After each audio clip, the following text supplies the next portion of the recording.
Em novembro de 2023, foi lançado o novo filme da saga Jogos Vorazes, A Cantiga dos Pássaros e das Serpentes. E milhares de pessoas saíram das sessões gostando do Coriolanus Snow, o personagem principal que no futuro se tornará o vilão de Jogos Vorazes. Um presidente ditador que mantém viva a tradição de matar crianças. Mas se todo mundo sabe o que ele vai se tornar, por que a gente gosta de um personagem que a gente deveria odiar? Tem um motivo para isso e é sobre ele que a gente vai falar aqui nesse café de hoje. E aí, que tal um café?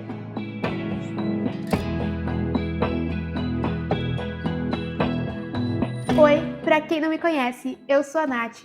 E se tem uma coisa que eu gosto de acompanhar são as reações das pessoas depois de assistirem a um filme ou depois de lerem a um livro, porque isso ajuda muito a analisar dramaticamente aquela obra.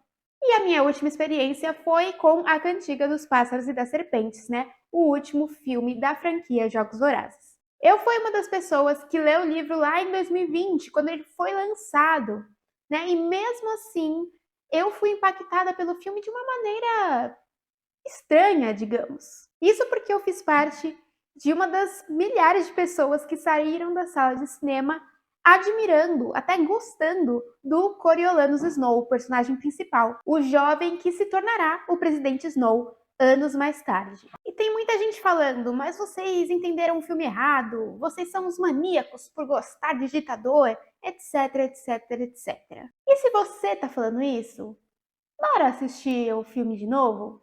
Mas agora assista com a mente aberta, sem pensar naquele personagem que você já conhecia.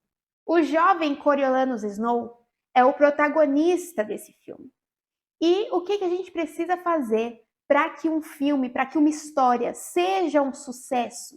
Se você assistiu ou leu Jogos Vorazes com atenção, sabe a resposta dessa pergunta. And to get sponsors, you have to make people like you. Obrigada, Hamid. Eu acho que se isso aqui não fosse café, se isso aqui fosse uma bebidinha, você gostaria mais. Mas é isso. Você precisa fazer com que o público goste, sinta empatia, se conecte com o seu protagonista. Porque assim ele vai torcer por ele. E a construção do personagem do jovem Snow no filme faz exatamente isso. E até por isso o filme está fazendo muito mais sucesso do que o livro fez na época em que foi lançado. Porque no livro, a Suzanne Collins mostra um lado mais desprezível do Snow, né? A gente sabe tudo o que está se passando na cabeça dele e percebe o quão maléfico e o quão egoísta e egocêntrico é esse personagem, o que o filme não mostra. Mas isso faz o quê? A leitura se tornar maçante.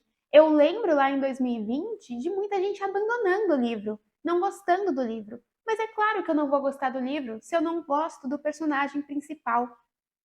Vamos analisar a história desse protagonista? Em A Cantiga dos Pássaros e das Serpentes, Coriolanus Snow é um adolescente que viveu a infância durante a guerra e viu a sua família ser dizimada por conta dessa guerra. Agora, pobre, ele quer que a sua família volte a ser respeitada, né? Que aquele nome ele seja visto com classe. Mas para isso ele precisa entrar na universidade e só ganhando o prêmio que a academia está dando ele vai conseguir fazer isso, porque ele é pobre, ele não tem dinheiro para pagar a universidade.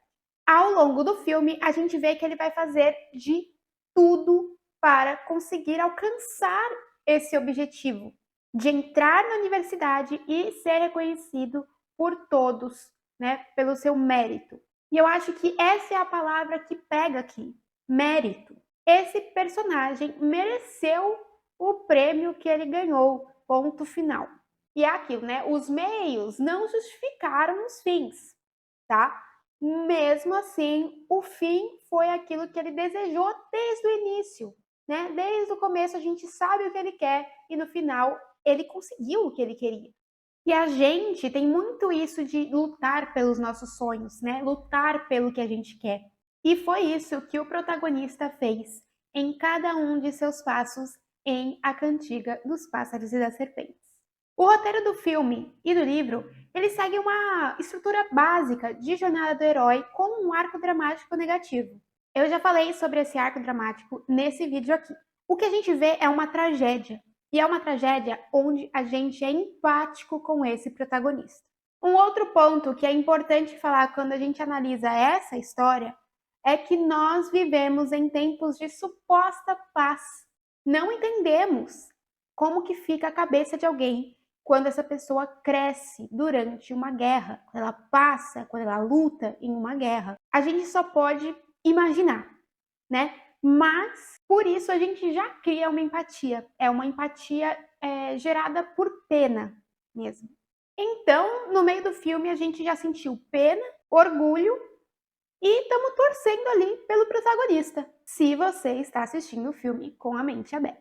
Portanto, você tem um ótimo protagonista que conquistou o seu público.